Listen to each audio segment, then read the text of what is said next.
નમસ્કાર દર્શક મિત્રો, @ગુજરાતમાં આપનું સ્વાગત છે। ગુજરાતમાં સરકારી શિક્ષણ વ્યવસ્થા અંગે તાજેતરમાં એક એવો આંકડો સામે આવ્યો છે જેને સાંભળીને દરેકને ચિંતા થવી સ્વાભાવિક છે। વારંવાર સરકાર ગુજરાત મોડલની વાત કરે છે, કરોડો રૂપિયાના પ્રવેશોત્સવ જેવા કાર્યક્રમો પણ યોજાય છે, પરંતુ હકીકતમાં શાળાઓની સ્થિતિ કઈ છે તે યુડાઇસના તાજેતરના રિપોર્ટમાંથી સાબિત થાય છે। આ અહેવાલ મુજબ રાજ્યની 2936 સરકારી શાળાઓ માત્ર એક જ શિક્ષકના હવાલે છે। ગુજરાત સરકાર પ્રવેશોત્સવના નામે કરોડોનો ધુમાડો કરે છે, પણ સરકારી શાળાઓમાં ભણાવનાર જ કોઈ નથી। શહેરો કરતાં ગામડાઓની શાળાઓમાં સ્થિતિ વધારે ખરાબ છે। શિક્ષકોની ઘટના લીધે શિક્ષણ પર ગંભીર અસર પડી રહી છે। શહેરોની સરખામણીએ ગામડાઓની શાળાઓમાં સ્થિતિ વધારે ખરાબ છે। આ આંકડો વધુ ચોંકાવનારો એટલા માટે પણ છે કે 2 વર્ષ પહેલાં એટલે કે 2022-23માં એવી શાળાઓની સંખ્યા 1754 હતી, જે હવે વધીને 2936 થઈ ગઈ છે। એટલે કે એક જ શિક્ષકના આધાર પર ચાલતી શાળાઓમાં ટૂંકા ગાળામાં જ ભારે વધારો થયો છે। એ દર્શાવે છે કે શિક્ષકોની ભરતીમાં ખામી રહી છે અને હાલની સ્થિતિ વેન્ટિલેટર પર જતી હોય તેવું લાગે છે। રિપોર્ટમાં એક વધુ ચિંતાજનક હકીકત સામે આવી છે। ગુજરાતમાં છેલ્લા 1 વર્ષમાં શિક્ષકોની સંખ્યા લગભગ 5000 જેટલી ઘટી ગઈ છે। એટલે કે સરકાર ભરતી કરતી નથી કે ખાલી જગ્યાઓ લાંબા સમય સુધી ભરાતી નથી। તો બીજી બાજુ વિદ્યાર્થી સંખ્યામાં પણ ઘટાડો જોવા મળ્યો છે।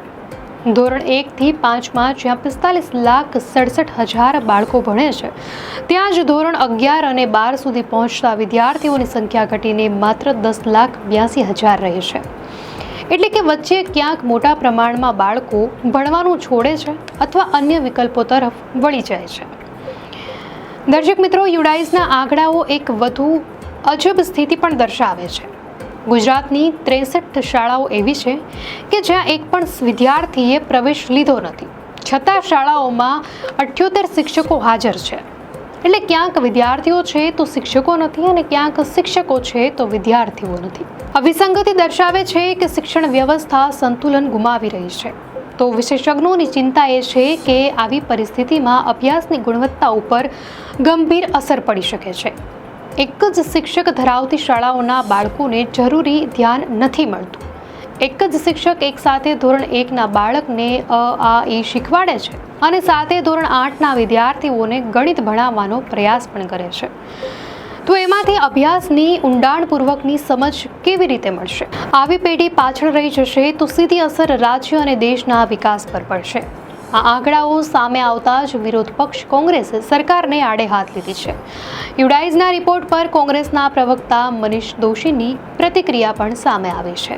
ગુજરાત કોંગ્રેસના પ્રવક્તાએ આ અંગે ચિંતા વ્યક્ત કરી। મનીષ દોશીએ કહ્યું છે કે આ ગંભીર પરિસ્થિતિ સરકારની નિષ્ફળતા દર્શાવે છે। અનેક શાળાઓ માત્ર એક શિક્ષકથી ચાલે છે, જેના કારણે વિદ્યાર્થીઓનું ભણતર ખોરવાઈ રહ્યું છે।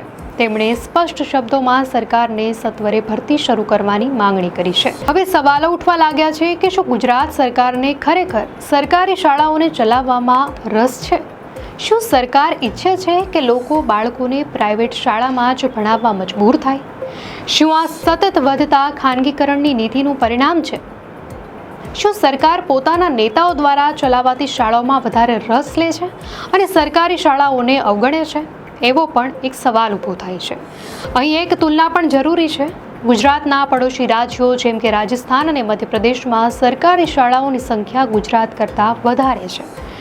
એટલે કે ત્યાં સરકારો હજુ પણ સરકારી શિક્ષણ વ્યવસ્થાને જીવંત રાખવાનો પ્રયાસ કરે છે, જ્યારે ગુજરાતમાં પ્રાઇવેટ શાળાઓનો પ્રભાવ ઝડપથી વધી રહ્યો છે અને તેની સીધી અસર સરકારી શાળાઓના પતન પર દેખાઈ રહી છે। જો આવું જ ચાલુ રહ્યું તો સરકારી શિક્ષણ માત્ર કાગળ પર જ બાકી રહી જશે અને સામાન્ય પરિવારના બાળકો જેઓ મોંઘી પ્રાઇવેટ શાળાની ફી ચૂકવી શકતા નથી તેઓ શિક્ષણથી વંચિત રહી જશે। આથી સરકાર સામેનો મોટો પડકાર એ છે કે તે ખરેખર શિક્ષણના હિત માટે ગંભીરતાથી વિચાર કરે કે ફક્ત દેખાવ અને કાર્યક્રમો સુધી જ મર્યાદિત રહે। ગુજરાતની શાળાઓમાં જો શિક્ષકની અછત છે તો તાત્કાલિક ભરતી કરવાની જરૂર છે। એક પણ શાળા એવી ન હોવી જોઈએ કે જ્યાં બાળકો હોય અને તેમને ભણાવનાર કોઈ ન હોય। શિક્ષણ માત્ર આંકડા પૂરતું નહીં, પરંતુ બાળકોનું ભવિષ્ય ઘડવાનું માધ્યમ છે. જો સરકાર આજે આ દિશામાં મજબૂત પગલાં નહીં ભરે તો આવતી પેઢી અધૂરી શિક્ષણ વ્યવસ્થા સાથે જીવી પડશે. સારાંશ રૂપે કહીએ તો યુડાઇસનો આ રિપોર્ટ એક ચેતવણી છે, એક અલાર્મ છે, જે દર્શાવે છે કે ગુજરાતની સરકારી શિક્ષણ વ્યવસ્થા ખરેખર વેન્ટિલેટર પર છે. હજુ પણ સમય છે કે સરકાર દેખાવથી દૂર જઈને જમીન પર સાચા અર્થમાં સુધારા લાવે, કારણ કે શિક્ષણમાં થયેલી ખામીનો મોટો પ્રભાવ આખા સમાજ અને રાજ્ય પર લાંબા ગાળે પડે છે. દર્શક મિત્રો, આ અંગે આપની શું પ્રતિક્રિયા છે અમને કોમેન્ટમાં ચોક્કસથી જણાવશો. અને જો આપને માહિતી સારી લાગી હોય તો વિડીયોને લાઇક કરો અને ચેનલને સબસ્ક્રાઇબ કરો.